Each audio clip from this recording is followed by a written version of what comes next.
Di semenjak megang tentang ya ya sehari-harian yang lo jalanin nih, Kerjaan dong. kerjaan pasti kan. Jadi kalau boleh cerita dari awal kok lu bisa arahnya ke situ, itu gimana? Nah, kalau bilang kerjaan yang sekarang yang sehari-hari deh, jadi panjang sih bang. Tadi itu cuma admin, ya kan? Dari admin, kan gua orangnya tantangan terus nih bang nih. Suka hal yang baru. Betul, gitu.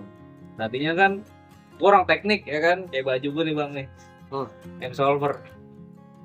Oke. Forever. Nah, Pernah tahu nggak teknik mesin nih bajunya nih? iya. Nah, itu.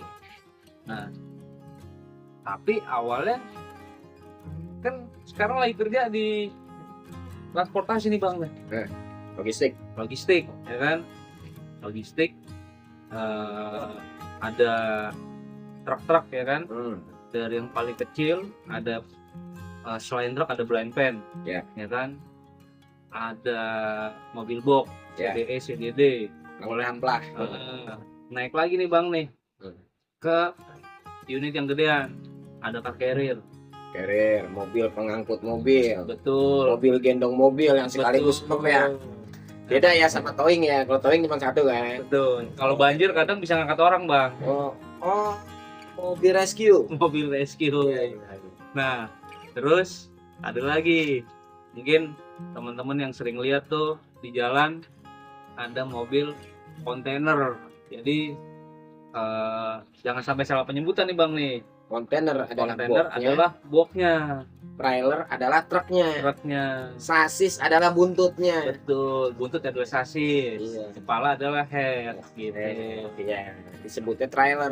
Betul. Truk trailer, oke. Nah, terus ada box yang bisa kebuka tuh bang tuh, kayak sayap. Wingbox. Wingbox. Disebut wingbox karena kayak wings, Betul. kayak sayap. Oke. Gitu. Oke. Nah, jadi masuk ke pekerjaan yang sekarang ini banyak truk nih bang nih, gitu, ya kan? Terus tertantang dong nih, ya kan? Kok bisa orang ngendarain truk segede itu? Oke. Ini kalau trailer ada 20 feet, ada 40 feet. Ya, oke. Ya kan? Bannya juga jumlah. Betul. Ya, beda dong. Betul. Pastinya. Sasis aja udah punya roda banyak. Banyak. Masih dihitungin tuh, gue lupa. Banyak. Pokoknya 6 kali 2 12. Betul. Nah, sekarang ini kan lebih fokus ke training driver.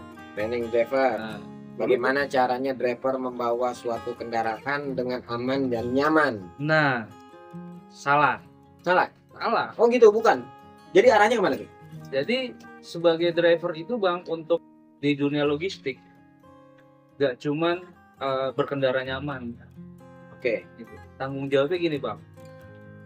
Dia dari bangun tidur aja ditanggung jawabnya udah unit nih. Unit. Oke. Ya kan? Truk berarti dong. Ya.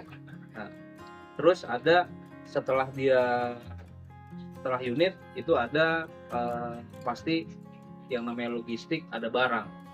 Oke. Berarti keselamatan dan keamanan barang. Ya. Nah, gitu. Kemudian apa? Yang namanya logistik kan pasti kan pelayanan dong. Betul. Ya kan?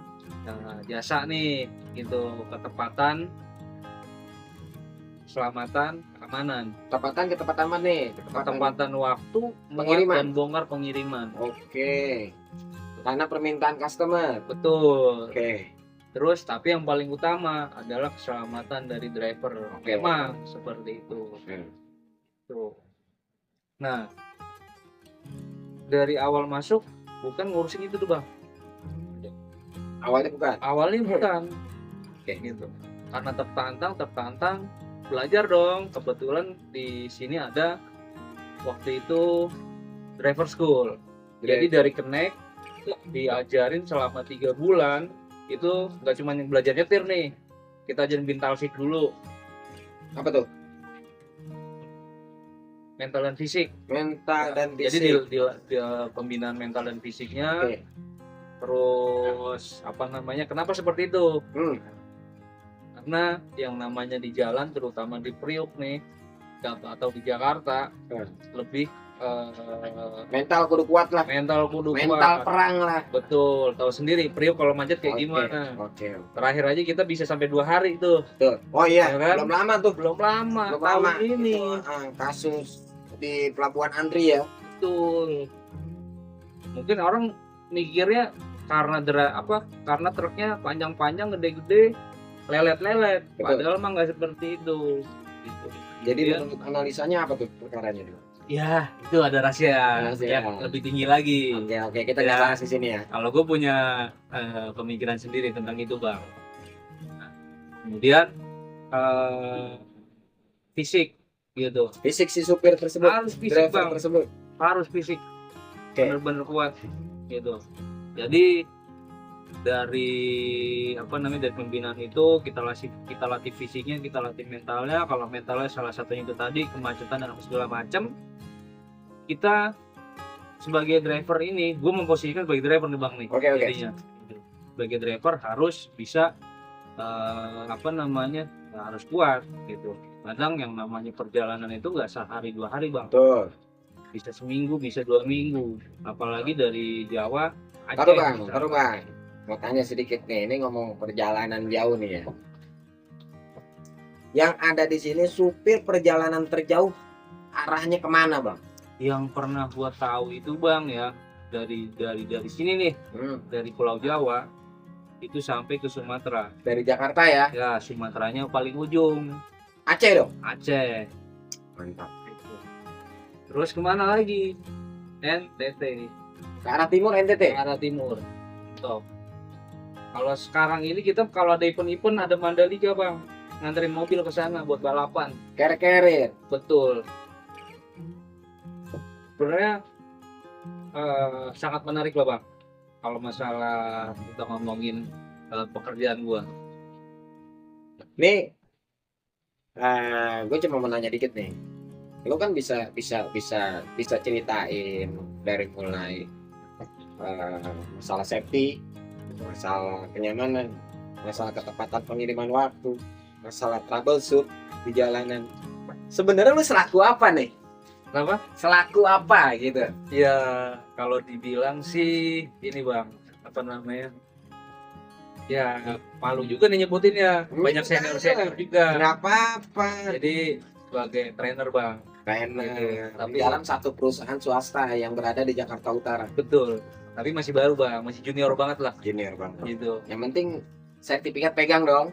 Ya alhamdulillah masih junior. Udah Masih cukup. level paling bawah. Udah cukup. Yang penting sertifikat dong. Terus juga sebagai investigasi Bang, investigator. Investigator. Gitu. Menangani investigasi masalah apa aja nih bang?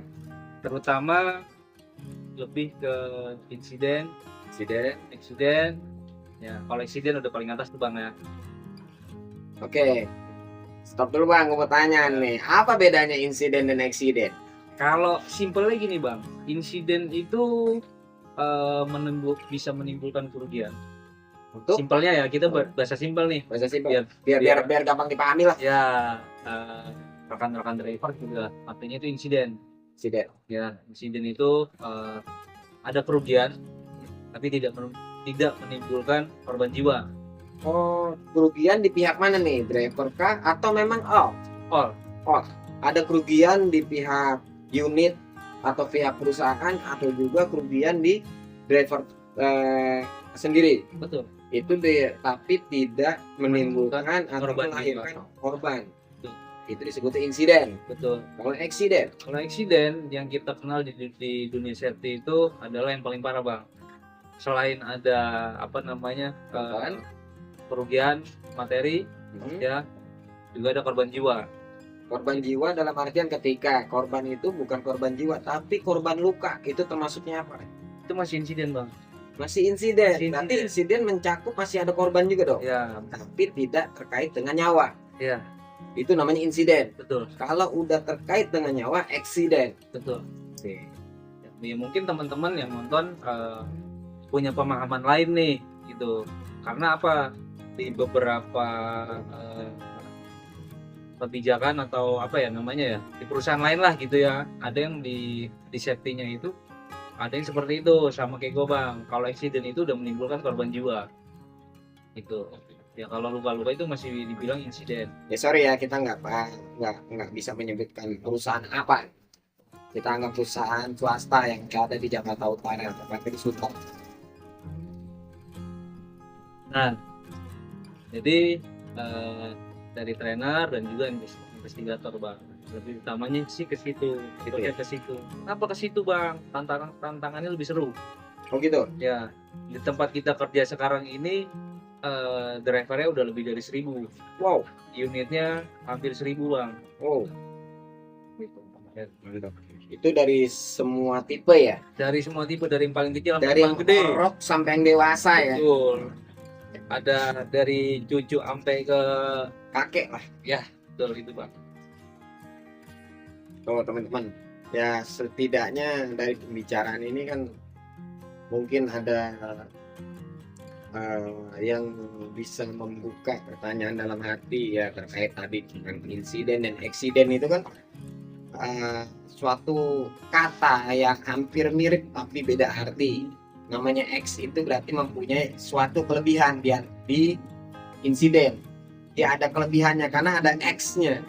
Gitu. X itu kan eksternal kali ya, mungkin kalau memang salah ya tinggal di komen aja di bawah. Lanjut Pak. Jadi kenapa dibilang menarik? Orang-orang itu ya mungkin bagi orang awam ngelihat truk itu keselin bang. Misalnya jalannya lambat, Jalannya lambat, ada di kanan, di kanan. tapi itu di suatu ketentuan, Betul, bukan asal-asalan. betul. Pernah nih bang ya kan? Apa kalau pernah lihat di medsos? Kalau nggak salah itu pernah viral di tahun lalu, gitu. Ada mobil pribadi yang memvideokan. Kan kalau di tol ada batas kecepatan minimum, betul, Betul. ya kan? Terus dengan narasi jalannya terlalu lambat, padahal minimal kecepatan sekian. Anggaplah tol Jakarta 60-80, Ya, tol luar kota 60-100, betul, dan truk tersebut di bawah 60 jalannya. betul. Oke. Ada alasan di situ. Dan juga ada komentar dari video yang diunggah tersebut bang nih. Itu kebetulan yang balas nih driver nih. Driver langsung ya. Betul, dan bahkan ada dia ngebales dengan video. Oke. Gitu. Jadi dengan narasinya gini bang, kita bawa truk itu taruhannya nyawa dan juga barang-barang. Ya. Gitu. Nyawa sendiri dan nyawa orang lain. Betul. Nah, Pak, kenapa aturan tersebut dibuat global? Kenapa di situ nggak dikecualikan? Maksudnya dikecualikan gimana bang? Di suatu jalan tol, anggaplah di tol dalam kota ya, yang 60, minimal 60, maksimal 80 km per jam. Harusnya ya setidaknya agar bisa dipahami, agar tidak ada itu namanya kritikan dari orang lain, kecuali trailer bisa dikategorikan di bawah 60 nggak apa-apa. Ya, mungkin gini sih bang, gue juga nggak bisa apa namanya komentar banyak terkait itu karena terkait regulasi. Ya, jadi gini, kenapa sih truk itu jalannya lambat? Gitu. Biasanya yang lambat itu muatannya cukup berat. Ya, muatannya cukup berat. Mungkin kalau di secara apa namanya, secara regulasi juga muatan harusnya berapa sih? Gitu. Ya kan? Betul. Ada ketentuannya. Nggak Sekian. boleh melebihi batas sekian. Ya. Mungkin juga tergantung tipe truknya kali ya. Betul. Jadi tipe-tipe truk beda-beda. Engkel berapa? Betul. Ya kan, double berapa? Atau disebutnya apa tuh double tuh? Double, Double ya. CDE, CDD, CDD. engkel. Kalau CDE kan double. engkel, Betul. CDD double. Nah, kalau yang mungkin abang masuk ini ada berapa jumlah sumbu roda? Ya, betul. Gitu. Benar. Jadi ada ketentuan. Setiap sumbu roda itu ada ketentuannya bang. Hmm. Beratnya harus berapa dan apa namanya panjangnya harus berapa itu juga ada bang. Ya sebenarnya udah ketentuan mungkin ya yang dikeluarkan oleh salah satu institusi yaitu seperti Dishub kali ya, Betul. yang menentukan dari Dinas Perhubungan ya. Betul. Mungkin beliau-beliau sudah memperhitungkan Betul. dengan Betul sekali. dengan objeknya itu adalah keselamatan. Betul. Sebenarnya gini, memang objeknya keselamatan. Tapi pernah dengar gak bahwa odol itu ya overload, overdimension. Ya, kita tadi bahas tentang Dishub ya kan. Oke. Ada aturan odol, panjangannya overdimension, overload gitu. Jadi di situ ya bukan rahasia umum lagi sebenarnya bang. Ya. Kalau kita bahas odol, panjang. Aja. Banyak yang menentang terkait odol. Karena apa? Kebutuhan sih sebenarnya bang. Kebutuhan masalah bisnis. That's it. Karena muatan dengan muatan sedikit menggunakan truk yang besar kayaknya lebih besar pasak daripada tiang. Bahkan gini bang, odol itu ketika melanggar odol tersebut itu tindaknya bukan bukan perdata lagi, Pidana pidana. karena bisa mengakibatkan korban jiwa, Betul. Merusak Ya. jalan juga. merusak jalan. Ya. Tapi gue nggak mau komentar terkait odol bang ya, karena bagi gue itu masih abu-abu, ranahnya masih abu-abu. Karena banyak penentangan bang terkait odol. Ya memang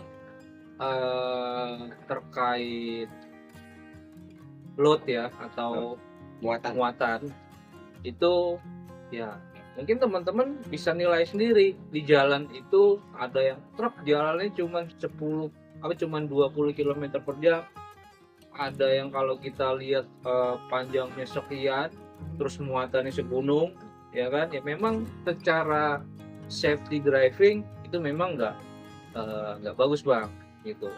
Tapi kita balik lagi nih tentang kebutuhan Dan jarak tempuh ya. betul. Contoh jarak tempuhnya jauh, bawa barang sedikit. Ya gimana ya? Ya itu kembali lagi ke lebih besar pasak daripada tiang. Ya. Menariknya membahas tentang dunia logistik, terutama dunia bapak-bapak supir. Ya, nggak cuma bapak-bapak, ada cewek juga. Di kita ada cewek loh satu. Ibu-ibu supir, Iya, ada ibu-ibu supir yang fisiknya itu wanita tapi mentalnya pria. Betul. Bisa bawa truk gede. Trailer, Kebetulan dia bawa wingbox. tapi wingbox yang besar ya. Betul.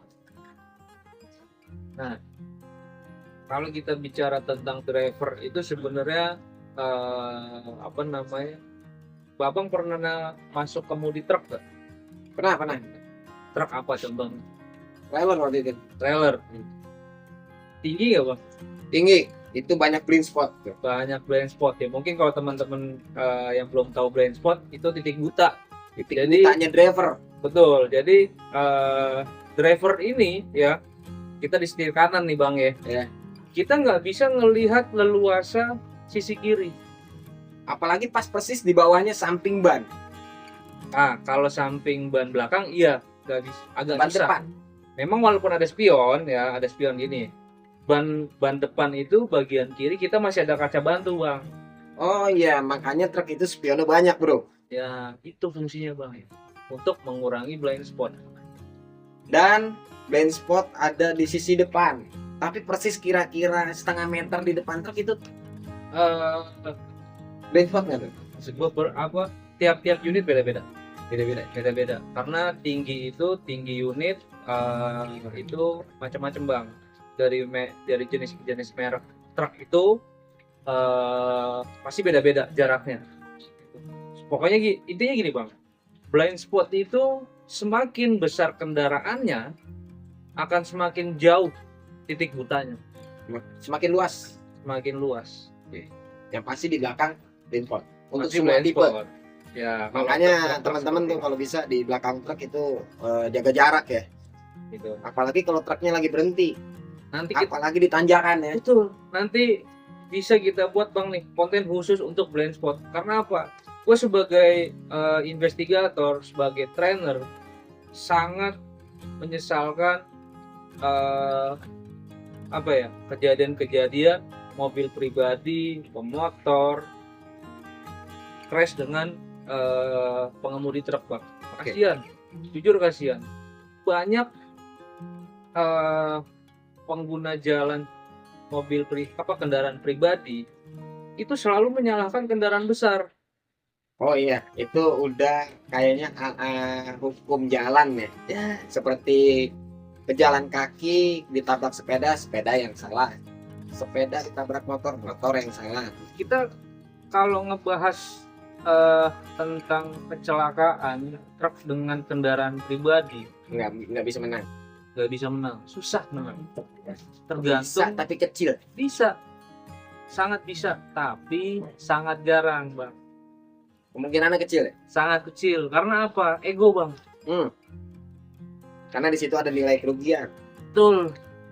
Kebanyakan orang gini, mindsetnya itu ketika crash dengan kendaraan truk ya, kita golongkan truk nih ya, selalu menyalahkan kendaraan yang lebih besar. Pasti. Orang-orang pasti akan menyalahkan kendaraan yang lebih besar. Tuh. Contoh, motor ketika insiden atau crash dengan mobil, walaupun si motor salah nih ya, simulasinya seperti itu, si motor salah nih, tapi akan menyalahkan Mobil. Mobil punya blind spot gak? Punya. Sih punya. Walaupun mobil-mobil pribadi tipis, kecil. Betul. Blind spotnya. Semua kendaraan punya blind spot. Motor juga punya. Pastinya. Pasti si motor daerah belakangnya. Betul. Jadi hal-hal kayak kejadian insiden dengan kendaraan pribadi, driver kita banyak bang. Bahkan driver kita sebenarnya korban.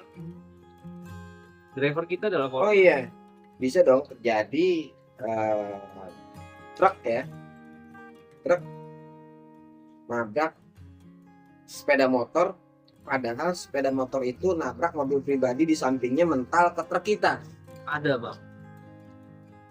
Posisinya dia adalah efek dari benturan si motor dengan mobil pribadi. Mungkin yang lagi viral gini bang, yang lagi viral belum lama ini di daerah sana itu ada pemotor lawan arah. Mohon maaf, bukan yang mau ngebahas lagi. Jadi ini buat pelajaran kita juga nih bang nih, kan kita pasti juga naik motor atau boncengan atau kita naik mobil, bawa mobil, kita jangan sekali-kali lawan arah bang. Nah kebetulan kejadian ini almarhum lawan arah gitu ya, bukan bermaksud menyinggung lagi, tapi memang ada beritanya seperti itu. Almarhum lawan arah, kemudian kena truk si satunya ya, kemudian terpental kena si truk yang kedua. Itu efek jadi meninggalnya itu di truk yang kedua. Di truk yang kedua. Ya kalau bahasa gue sih gini bang, bahasa gue itu kena ampasnya. Iya, muntahan ya. Ya gitu. Senggolannya sama siapa, kenanya sama kita. Ya seperti yang tadi gue bahas, Betul. senggolan sama mobil pribadi, kenanya mental ke truk. Betul bang. Pas mentalnya di area blind spot. Betul. Jadi nggak sempat ngerem tuh. Udah sempat ngerem. Dan juga mobil gede itu nginjek batu nggak berasa. Nggak berasa. Sampai nginjek motor banyak kok, kejadian juga yang motor keseret supirnya nggak tahu. Ya. Makanya gini, teman-teman itu jangan terlalu dekat dengan kendaraan besar, terutama truk. Ya, Apalagi yang panjang ya. box. Ya kalau kita bahas panjang ya itu trailer. Dan juga ya mungkin kalau car carrier itu kalau lagi nggak ada muatan ya mungkin masih oke lah gitu ya. Tapi selain dari ketika kita jaga jarak aman itu, hati-hati juga bang. Truk itu jarak radius manuver berbelok itu panjang atau luas Luas, betul. gitu. Jadi semakin panjang kendaraannya, jarak manuver, radius manuvernya itu akan semakin jauh, Bang. Nah itu yang kita sesali ya. Nah, ketika truk mau belok kiri itu kalau bisa jangan disusul dari kiri, tahan di belakang aja. Betul, jangan mau belok kanan, mau belok kiri, jangan disusul, betul. jangan disalip. Mau sama-sama belok kiri, mau sama belok kanan, jangan disalip karena apalagi kalau yang udah kayak trailer yang palanya udah belok. Betul. Spionnya itu udah nggak bisa ngelihat sasis ban belakang. Betul. Nah itu tuh tolong dong untuk teman-teman yang di jalan bersabar, mendingan nunggu di belakang beberapa detik demi tidak adanya kecelakaan.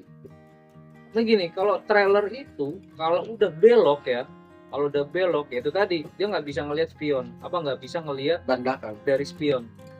Ketika dia udah jalan nih belok nih, udah setengah, udah 90 derajat, itu ngelindes orang aja nggak bakal berasa, Bang. Nggak bakal kelihatan. Kayak ya harus hati-hati banget sama kendaraan besar, terutama di Priuk nih. Oh iya. Ya mungkin banyak ranger di di Priuk bisa selap-selip ya kan. Nah lihat ya, hari apa nggak ada yang tahu, Bang. Kita lebih baik bersabar. Hati-hati aja di jalan, sabar. Karena ingat kita itu tinggi ya. Kita kalau naik motor itu sebaya dengan ban. Semua orang juga pengen cepet. Sabar aja. Kalau dibilang paling sabar ya mungkin ya orang yang mau nahan. Kalau kita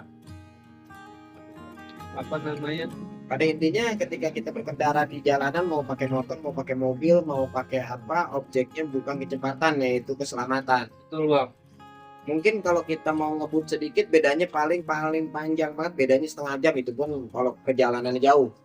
Kalau perjalanannya cuma anggap dari Jakarta ke Bekasi, ya paling kalau kita ngebut untuk kondisi macet kayak gini, yang sehari-hari kita itu ngadepin macet, paling bedanya kalau kita ngebut sama enggak itu setengah jam nggak nyampe, 20 menit lebih cepat doang. Tapi kalau kita sabar 20 menit demi keselamatan, nggak salah dong gitu ya. Betul.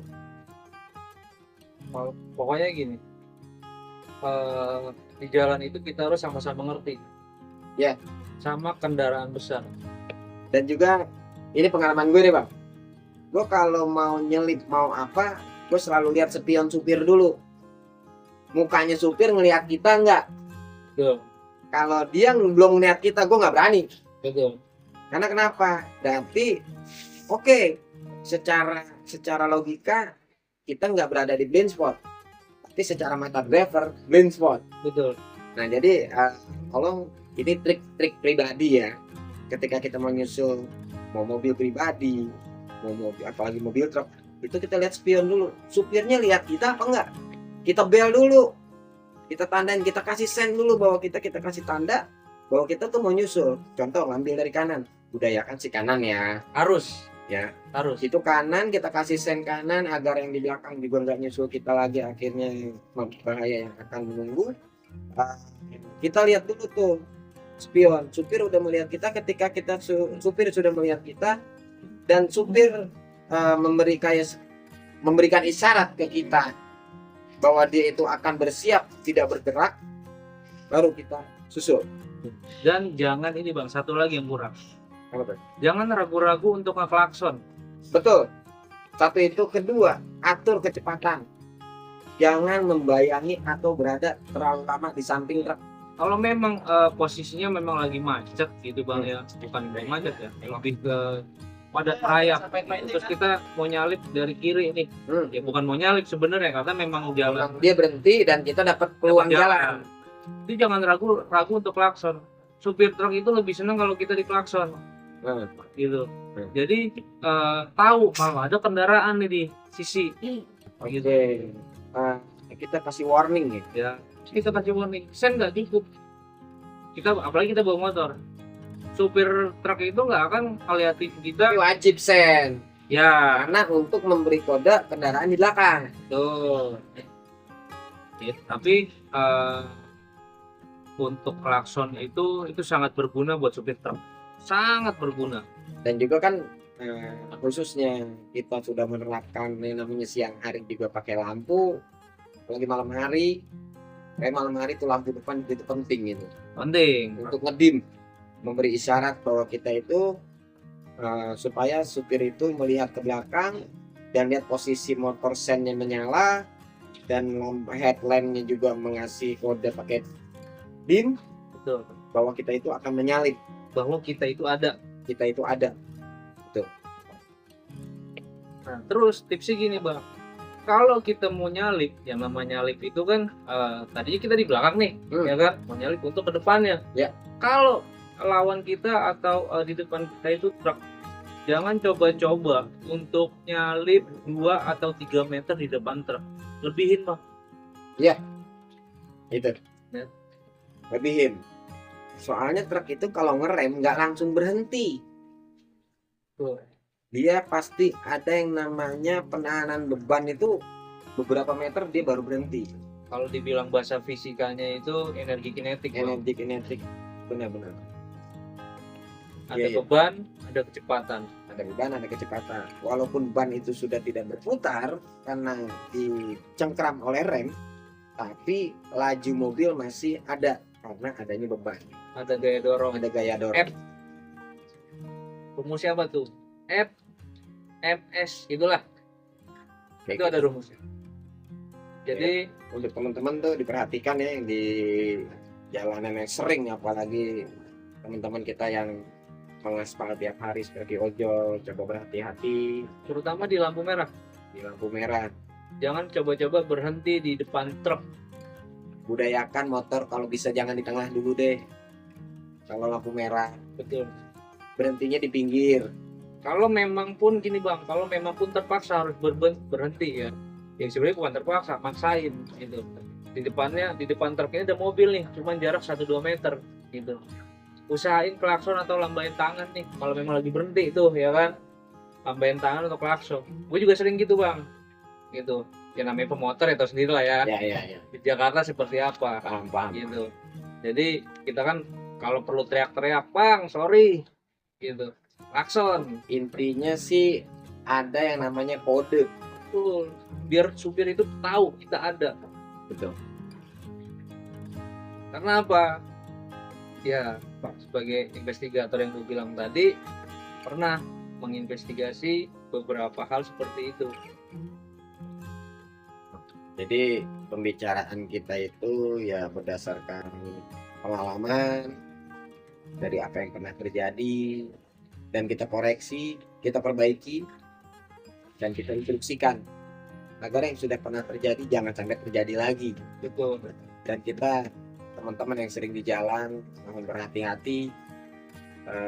Sedikitnya ya dari pembicaraan ini edukasi ya, sedikit edukasi, nggak banyak karena kita juga masih pemula ya. Betul. Masih pemula, dan Bang Roji juga sebagai trainer untuk supir-supir di salah satu perusahaan swasta di Jakarta Utara, hanya mengedukasi apa yang ada di dalam ilmunya yang dicurahkan kepada driver-driver agar lebih berhati-hati lagi. Namanya di jalan kita sudah hati-hati, tapi orang nggak hati-hati, makanya kita harus kompak berhati-hati semua agar kita selamat sampai tujuan. Kita kalahin ego bang. Betul. Ego.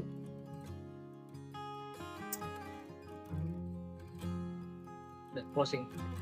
Oke ya kawan-kawan, pembicaraan dari kita berdua mungkin bisa bermanfaat untuk semua teman-teman yang sering di jalan, terutama abang-abang kita yang ada di jalan. Bye bye.